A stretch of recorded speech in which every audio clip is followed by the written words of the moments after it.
그래 아시는 분들은 제 번호로 연락 주시면 되고요. 또 주보에도 기재가 되어 있으니까요.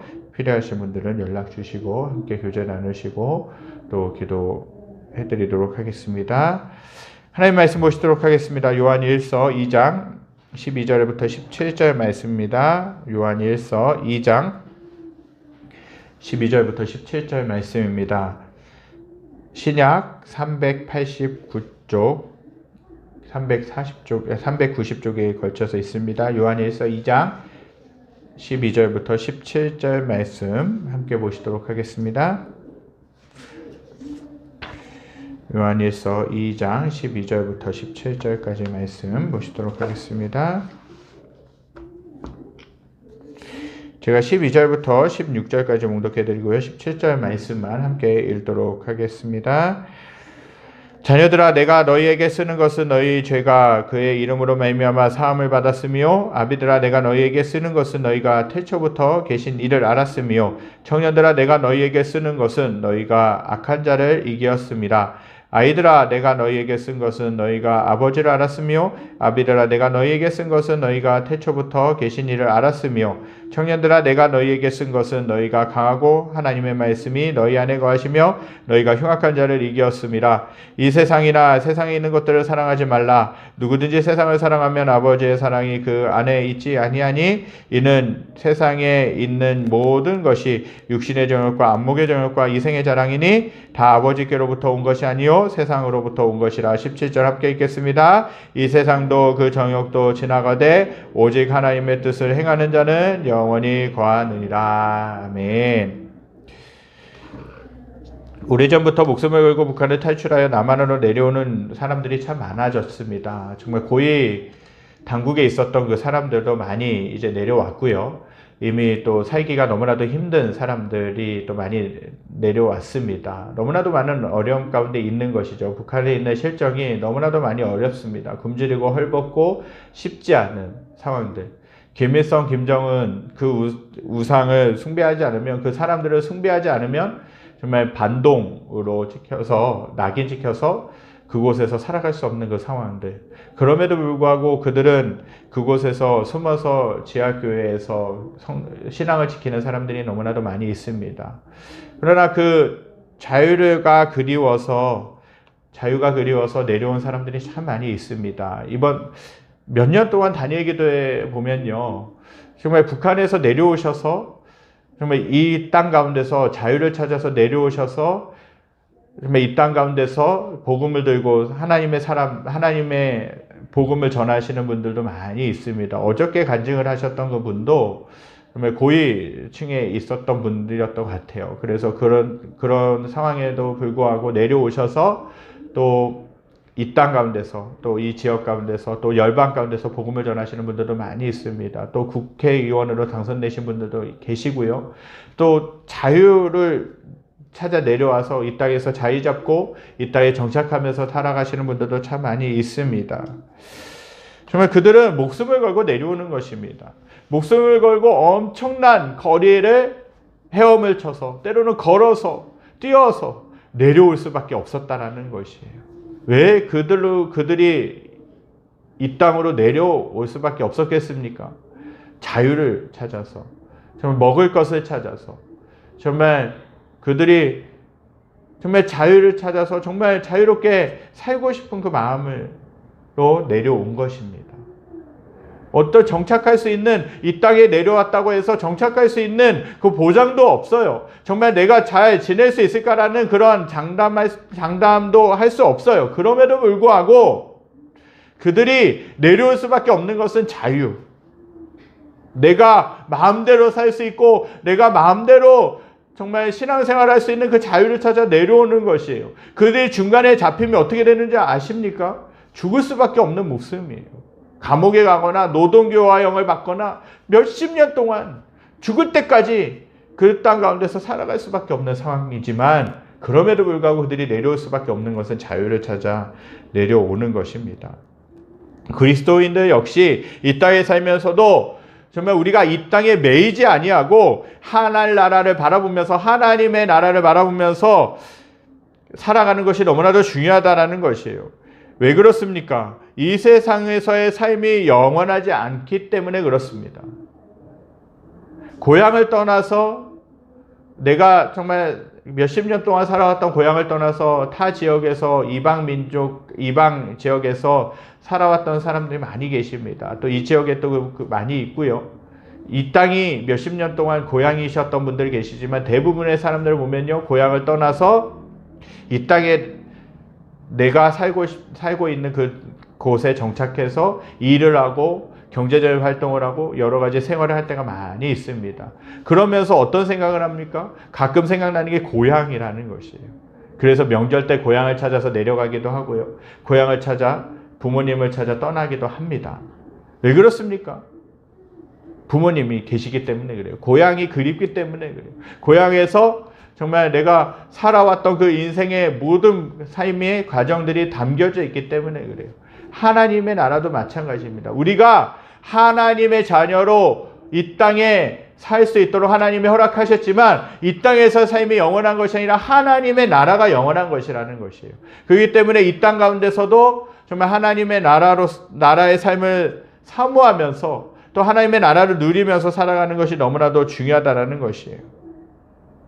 물론 이 땅에서 우리가 이루는 것을 외면하고 살 수는 없습니다. 가정을 이루어야 되고요. 가족들과 함께 살아야 되고요. 직장에서는 한 조직의 구성으로서 열심히 경제적인 활동도 해야 되는 것이에요. 그런데 진정한 그리스도인은 뭐냐? 이 땅이 영원한 고향이 아님을 알기 때문에 날마다 하나님을 향해 기도하고 하늘에서의 영생의 삶을 꿈꾸고 있다는 것이에요. 오늘 골로새서 3장 1절 2절에서는 이렇게 말씀하고 있어요. 함께 읽겠습니다. 그러므로 너희가 그리스도와 함께 다시 살리심을 받았으면 위의 것을 찾으라. 거기는 그리스도께서 하나님 우편에 앉아 계시느니라. 위의 것을 생각하고 땅의 것을 생각하지 말라. 땅에 살면서도 결코 땅의 것을 생각하지 말고 위의 것을 생각하라고 방금 읽은 말씀에서 기록하고 있는 것이죠. 무엇을 생각하고 어디를 바라보는지는 매우 중요합니다. 성경은 이 세상에 살면서도 세상과 세상에 있는 것들을 사랑해서는 안 된다고 말합니다. 세상과 세상에 있는 것들을 사랑하게 되면 우리의 영적인 생활, 즉 하나님을 사랑하고 이웃을 사랑하는 데 치명적이기 때문에 그렇습니다. 세상과 세상에 있는 것들을 사랑하지 말라는 것은 결코 세상을 등지고 세상의 것들을 무조건 피하라는 의미가 아니라는 사실이죠. 오히려 성경은 우리가 세상 속으로 뛰어들어가서 복음을 전하고 모든 족속으로 제자를 삼으라고 말씀하고 있습니다. 그렇다면 여기서 세상을 사랑하지 말라는 뜻은 무엇입니까? 그것은 돈을 사랑하지 말라는 것과 일맥상통한다는 사실입니다. 돈을 사랑하면 일만하게 뿌리가 된다라고 그렇게 말씀하고 있어요. 돈이 무조건 나쁜 것은 아닙니다. 잘못됐다라는 것은 아니에요. 하지만 돈은 아주 잘 사용해야 된다는 것이에요. 돈은 사랑의 대상이 아님을 명심해야 된다는 사실입니다. 돈은요, 중립적인 것이에요. 좋은 곳에 쓰게 되면 그 돈은 좋은 영향력을 발휘할 수밖에 없는 것이고요. 나쁜 곳에 쓰면 나쁜 일에 쓰임받을 수밖에 없다라는 것이에요. 그래서 오죽하면 두 주인을 섬길 수 없다라고 예수님은 말씀하셨어요. 돈을 가리켜서 만몬이라고 그렇게 이야기를 합니다. 물질의 신 만몬이라고 그렇게 이야기를 해요. 오직 우리가 섬기고 사랑해야 될 대상은 누구냐? 하나님 한 분밖에 없습니다. 사랑을 베풀어야 될 대상은요, 또한 섬기고 사랑을 베풀어야 될 대상은 이웃이라는 것이에요. 우리는 이 세상에 살면서 세상을 섬기거나 사랑하거나 이 세상이 영원할 것처럼 여기에 목표를 두고 살아서는 안 된다는 것이에요. 세상은 영원하지 않습니다. 그러므로 영원한 목적이 될 수 없고 우리의 사랑의 대상이 될 수도 없다라는 사실입니다. 세상을 사랑해서는 안 된다는 이유가 오늘 본문 15절에도 그렇게 나타나고 있습니다. 함께 읽겠습니다. 이 세상이나 세상에 있는 것들을 사랑하지 말라. 누구든지 세상을 사랑하면 아버지의 사랑이 그 안에 있지 아니하니. 이 세상 속에는, 이 세상의 가치 속에는 하나님의 사랑이 있지 않다라는 것이에요. 세상과 하나님은 동시에 사랑할 수 없는 것입니다. 취할 수 없다라는 것이에요. 하나님을 택하든지 세상을 택하든지 둘 중 하나라는 것이에요. 이 세상은 우리의 육적인 호기심을 만족시키거나 눈의 즐거움을 주거나 어떤 삶의 자부심을 만족시켜주는 요소들로 가득 차 있습니다. 세상은 강한 유혹과 쾌락을 동반한다는 사실입니다. 그래서 많은 그리스도인들이 하나님과 세상 속에서 방황하고 있다는 사실이죠. 한 발은 교회에 한 발은 세상에 두고 눈치를 보며 갈팡질팡하며 방황하면서 산다라는 것이죠. 하지만 두 가지를 동시에 만족시킬 수는 없습니다. 하나님과 세상 중에 단 하나를 선택해야 된다는 것이죠. 이 세상의 죄악들은 여러 유혹들을 통해 우리를 떠나지 못하도록 발목을 붙잡습니다. 모세가 이스라엘 백성을 이끌고 애굽을 탈출하던 때를 떠올려 보실 수 있게 되기를 바랍니다. 그때 바로 왕은 쉽게 그들을 이스라엘 백성들을 내어주지 않았습니다. 무려 10번이나 붙들었다라는 것이죠. 이것은 마귀의 본질이요 세상의 본질입니다. 절대로 떠나지 못하도록 우리의 발을 묶어두는 것이 세상이라는 것이에요. 바로 왕은 계속해서 핑계를 냅니다. 모세가 바로에게 이스라엘 백성을 보내라, 그들이 여호와를 섬길 것이라고 그렇게 말씀했지만 처음에는 거절합니다. 절대 보낼 수 없다라고 합니다. 나중에 가긴 가는데 멀리 가지 말고 애굽 땅에서 하나님을 예배하라고 그렇게 이야기합니다. 그러다가 하나님께서 재앙을 내리시자 가긴 가되 남자만 가라고 하고 그 다음에는 너희는 가서 여호와를 섬기되 너희의 양과 소는 두고 가라고 이야기합니다. 그렇게 이스라엘 백성들을 놓아주지 않다가 마지막 10번째 재앙이 왔을 때 자신의 아들이 죽은 것을 보고서야 모든 것을 포기한 채 울부짖으며 전부 떠나라고 명령합니다. 그러면서 또다시 마음이 격동하여 군대를 동원해서 이스라엘 백성을 붙잡으러 달려가게 되는 것이죠. 이처럼 세상은 집요하게 우리를 뒤쫓으며 필사적으로 물고 늘어집니다. 세상은 마귀가 조종하고 있는 것이에요. 그리고 우리를 붙들고 조정하려고 하는 것이 마귀라는 사실입니다. 오늘 본문 16절입니다. 우리 함께 읽겠습니다. 이는 세상에 있는 모든 것이 육신의 정욕과 안목의 정욕과 이생의 자랑이니 다 아버지께로부터 온 것이 아니요 세상으로부터 온 것이라. 마귀가 우리를 붙드는 방법은 정욕을 불러일으키는 것이에요. 정욕이란 뭐냐? 죄의 본능이라는 사실이죠. 근본적으로 내재된 인간의 욕망과 야망입니다. 베드로전서 1장 14절에 이렇게 기록되어 있어요. 너희가 순종하는 자식처럼 전에 알지 못할 때에 따르던 너희 사욕을 본받지 말고. 마귀는요, 우리를 어떻게든 정욕을 불러일으켜서 세상 가운데 붙들어 두려고 합니다. 하나님을 섬기지 못하게 만든다는 것이죠. 그렇다면 구체적으로 어떤 부분에 정욕이라는 그 감정을, 그 욕심을 일으키겠습니까? 첫째는요, 육신의 정욕이라는 것이에요. 우리가 욕망과 야망과 죄에 사로잡혀 영혼의 눈을 뜨지 못하면 하나님께 가까이 나아가지 못한다는 것이죠.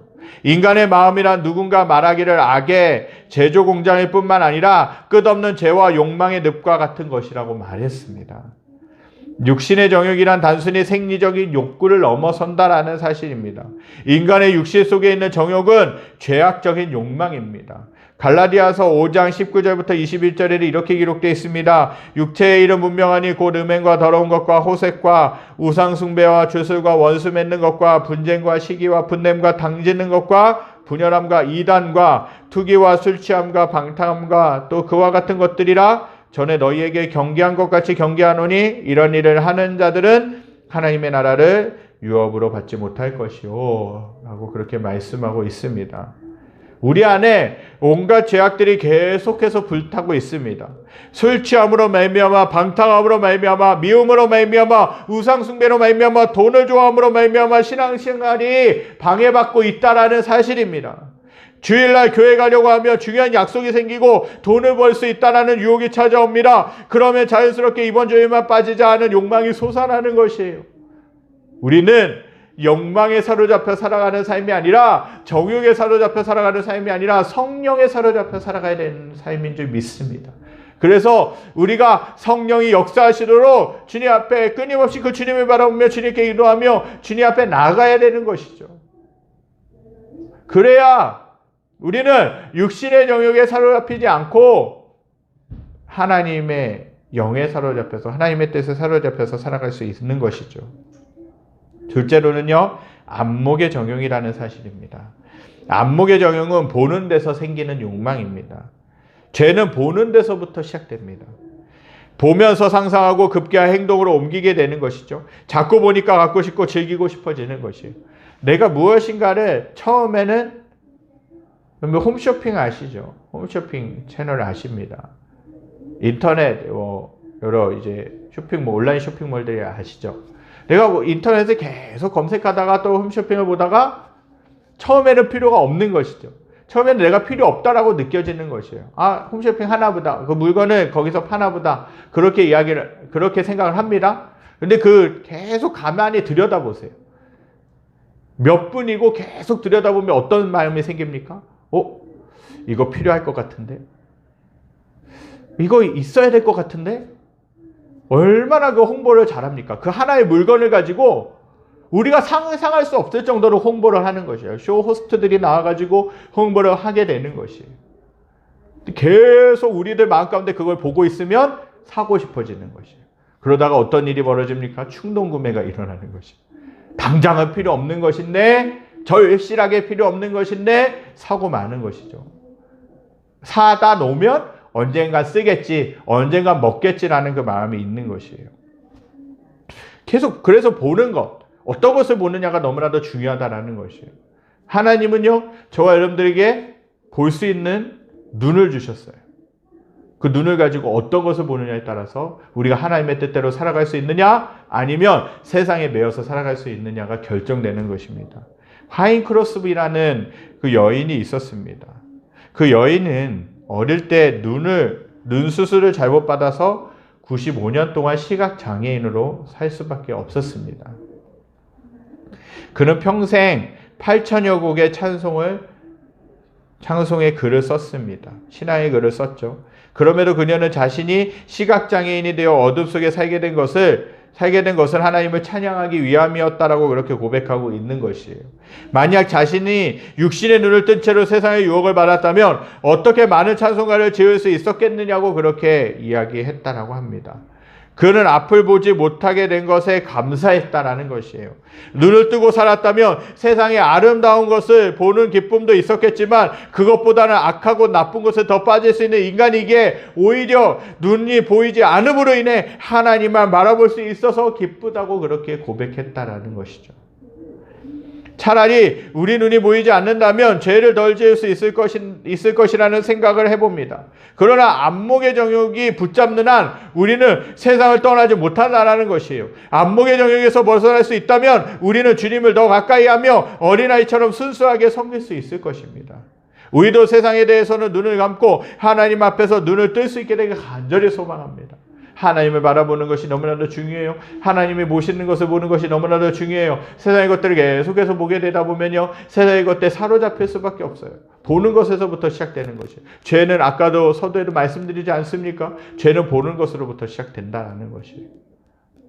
저와 여러분들이 하나님이 주신 그 눈을 가지고 영적인 것에 사용하실 수 있기를 바랍니다. 세상을 바라보는 것이 아니라 주님을 바라보실 수 있기를 간절히 소망합니다. 또 주님이 원하시는 것이 무엇인가를 바라보실 수 있게 되길 바랍니다. 셋째로는요, 이생의 자랑이라는 사실입니다. 여기서 말하는 이생이란 현재의 생명을 가리키는 것이에요.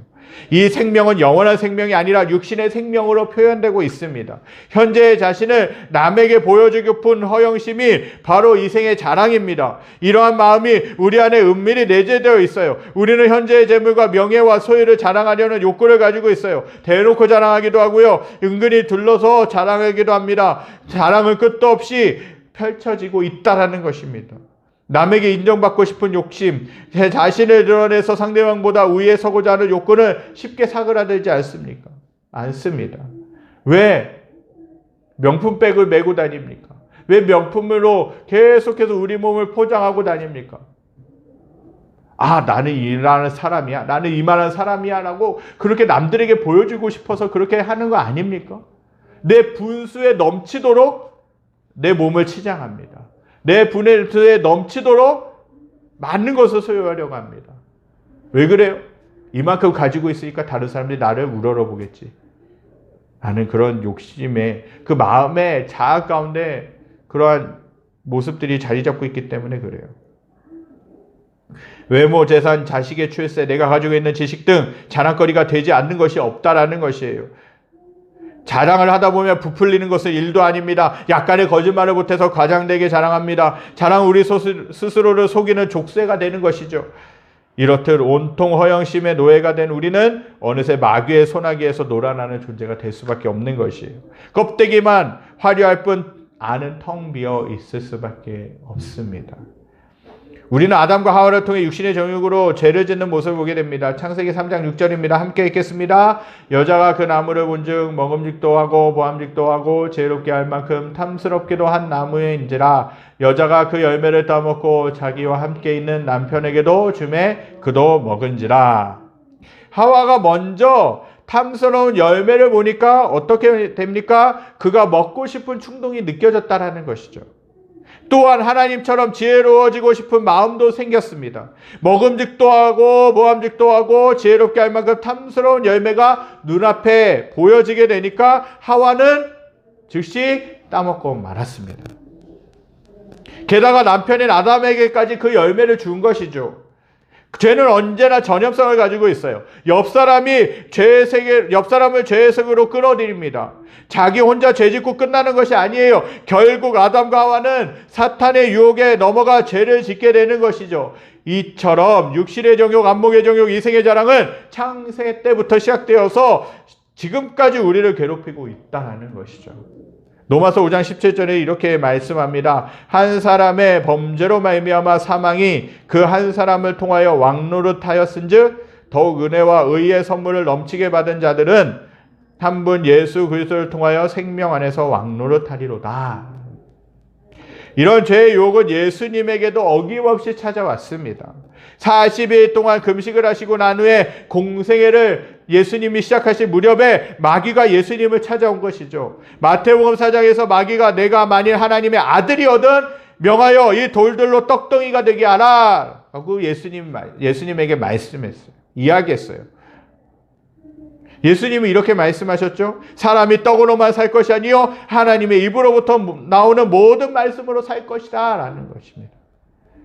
우리는 매일 무엇을 먹을까, 무엇을 마실까, 무엇을 입을까를 염려합니다. 육신으로 살아가기에 육신의 욕망을 제어하는 건 어쩔 수 없지만 그 욕망을 제거하려고 노력하지 않으면 우리는 하나님 앞에 나아갈 수 없다라는 사실입니다. 예수님께 마귀가 또다시 찾아와서 성전 꼭대기에서 뛰어내리라고 이야기합니다. 그러자 예수님 마귀에게 주 너의 하나님을 시험하지 말라라고 그렇게 말씀하셨습니다. 두 번의 시험이 실패로 돌아가자 마귀는 세상을 보여주며 자신에게 경배하면 이 모든 것을 주겠다라고 예수님을 유혹하는 것이죠. 그러자 예수님은 단호하게 사탄아 물러가라 라고 그렇게 외치셨습니다. 그리스도인들은 이 세상에 있는 것들을 사랑하지 않고 유혹으로부터 벗어나기 위해 마귀와 대적해야 됩니다. 우리 안에 있는 더러운 귀신들을 쫓아내야 됩니다. 베드로전서 5장 8절부터 9절, 야고보서 4장 7절에 이 말씀이 있습니다. 우리 함께 읽겠습니다. 근신하라 깨어라 너희 대적 마귀가 우는 사자같이 두루다니며 삼킬 자를 찾나니 너희는 믿음을 굳건하게 하여 그를 대적하라. 이는 세상에 있는 너희 형제들도 동일한 고난을 당하는 줄 아임이라. 야고보서 4장 7절. 그런즉 너희는 하나님께 다시 읽겠습니다. 그런즉 너희는 하나님께 복종할지어다 마귀를 대적하라. 그리하면 너희를 피하리라. 아멘. 우리에게는 마귀를 쫓아낼 수 있는 말씀이 있고 기도가 있습니다. 구원의 투구와 의의 호심경과 진리의 허리띠와 복음의 신을 가지고 있다라는 것이죠. 이것을 가지고 전진하는 것이 너무나도 중요합니다. 앞으로 나아가서 마귀와 싸워 이겨야 합니다.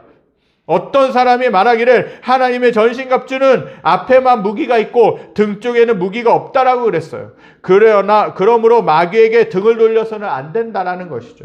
마귀는 예수 그리스도의 보혈의 능력으로 떠나 보내야 되는 것입니다. 대적해야 됩니다. 성경 계속해서 이 세상의 정욕은 다 지나간다라고 말씀하고 있어요. 오늘 본문 17절입니다. 이 세상도 그 정욕도 지나가되 오직 하나님의 뜻을 행하는 자는 영원히 거하느니라. 이 세상은 물거품이요 안개 같은 것입니다. 영원한 것은 전혀 없습니다. 우리는 다 늙고 병들게 되어 있습니다. 젊음이 영원할 것 같지만 이 세상에서의 삶이 영원할 것 같지만 유한하다는 것입니다. 시편 90편을 보면요, 모세의 기도가 나오는데 이렇게 고백하고 있어요. 주의 목전에는 천년이 지나간 어제 같으며 밤의 한순간 같을 뿐임이니이다 라고 그렇게 말씀하고 있어요. 그리고 이어서 고백하는 것은 뭐냐? 우리의 연수가 70이요 강건하면 80이라도 그 연수의 자랑은 수고와 슬픔뿐이요 신속히 지나갈 뿐입니다 라고 모세는 고백하고 있습니다. 우리는 우리가 살 날을 계수하며 하나님께 지혜로운 마음을 얻어야 된다는 사실입니다. 세상도 지나가고 정욕도 지나가고 젊음도 지나갈 수밖에 없습니다. 영원했으면 좋겠지만 영원하지 않다라는 것이에요. 우리 손에 명예와 지위와 돈도 다 사라질 것입니다. 그렇게 너무 세상에 연연하며 살면 안 된다는 것이죠. 이 세상에서의 성공이 영원한 삶의 목표가 되어서는 안 됩니다. 우리는 그리스도 안에서 새로운 피조물로 다시 태어났고 새 생명을 얻은 존재라고 주님은 말씀하십니다. 이러므로 그리스도인은 하나님의 뜻을 행하며 오직 충성하고 사랑하고 헌신하며 후회 없이 하나님이 기억하실 만한 삶을 살아가야 되는 것이에요. 이것이 뭐냐? 영원한 삶이라는 사실입니다. 그리스도인의 삶은 세상의 관점에서는 고통과 고난의 나날처럼 보입니다. 고통과 고난의 연속인 것처럼 보입니다. 하지만 우리는 세상과 다른 삶을 사는 존재입니다. 세상에 있는 것들을 살아가지 않고 오직 하나님의 뜻을 행하는 삶을 살게 된다는 것입니다. 사도 요한은 우리에게 세 종류의 사람을 보여줍니다. 본문 12절부터 14절 함께 읽겠습니다. 자녀들아 내가 너희에게 쓰는 것은 너희 죄가 그의 이름으로 말미암아 사함을 받았으며 아비들아 내가 너희에게 쓰는 것은 너희가 태초부터 계신 이를 알았으며 청년들아 내가 너희에게 쓰는 것은 너희가 악한 자를 이겼습니다. 아이들아 내가 너희에게 쓴 것은 너희가 아버지를 알았으며 아비들아 내가 너희에게 쓴 것은 너희가 태초부터 계신 이를 알았으며 청년들아 내가 너희에게 쓴 것은 너희가 강하고 하나님의 말씀이 너희 안에 거하시며 너희가 흉악한 자를 이겼습니다. 아멘. 말씀 가운데 자녀는 신앙의 초신자를 뜻하고 아비는 신앙생활을 오래한 이들을 말합니다. 또한 청년은 하나님께 헌신하여 열심히 일하는 사람을 가리킵니다. 요한은 이 세 종류의 사람들에게 각각 권면하는 것이에요. 먼저는 예수님 믿은 지 얼마 안 된 사람들에게는 예수님의 이름으로 죄 용서받은 사실을 믿으라고 그렇게 권면합니다. 이미 오랫동안 신앙생활을 한 사람들에게는 태초부터 계신 예수 그리스도를 아는 일에 더 깊은 관심을 가지고 그 안으로 들어가라고 말씀하고 있는 것이에요. 청년들에게는 악한 세력을 말씀으로 이기라고 그렇게 권면하고 있는 것입니다. 이렇게 함으로써 우리는 이 세상에 동화되지 않고 이 세상에 빠져 살아가지 않고 하나님을 바라보며 구원의 확신을 가지고 살아갈 수 있다라는 것이에요. 여러분들 어느 신앙의 위치에 서 계십니까? 여러분들은 믿은 지 얼마 안 되신 분들입니까? 이미 믿은 지 몇십 년 되셔서 정말 성숙의 단계로 나가셔야 되는 분들이 계십니까? 아니면 한참 젊은 시기에 정말 정욕을 이겨야 되고 여러 가지 유혹을 이겨야 되는 단계에 있으십니까? 여러분들이 하나님을 알아가는 일, 하나님을 만나는 일, 말씀 가운데 거하는 삶을 사실 수 있게 되길 간절히 소망합니다.